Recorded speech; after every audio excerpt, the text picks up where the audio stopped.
Un train chargé de minerais de fer arrive, venant d'abord gaultier de la Chine. Ces minerais seront ensuite acheminés vers les aciéries environnantes par des poids lourds électriques.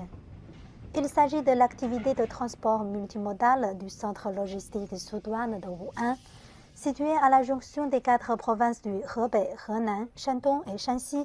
Ce centre exploite également d'autres activités telles que l'e-commerce transfrontalier.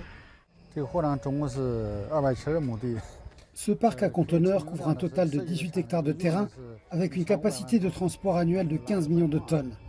Ces minerais de fer sont tous importés de l'étranger, notamment d'Australie, du Mexique et du Brésil. Depuis la fête du printemps, notre volume de transport a atteint 680 000 tonnes, soit une augmentation de 80% par rapport à la même période de l'année dernière. L'économie se redresse vraiment. L'industrie de la logistique peut le ressentir le plus directement. Comme le dit un ancien poème chinois, si la rivière devient chaude au printemps, les canards seront les premiers à le savoir. En plus d'importer du minerai de fer, ce centre de logistique transporte également d'autres marchandises des villes environnantes vers l'Europe et l'Asie centrale par les trains Chine-Europe. Afin de faire jouer pleinement le rôle du centre de logistique Sudouane dans l'ouverture vers l'extérieur, le gouvernement local a mis en place une série de politiques favorables au commerce extérieur.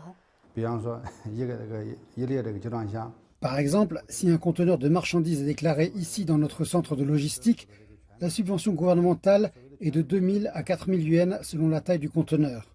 De plus, cette année, on bénéficie d'une incitation financière de 0,02 yuan pour l'importation d'1 $ de marchandises.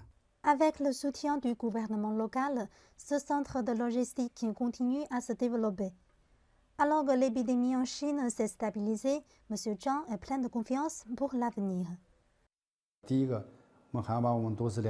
En ce qui concerne nos objectifs pour cette année, le premier est de faire passer le volume de transport multimodal à 10 millions de tonnes.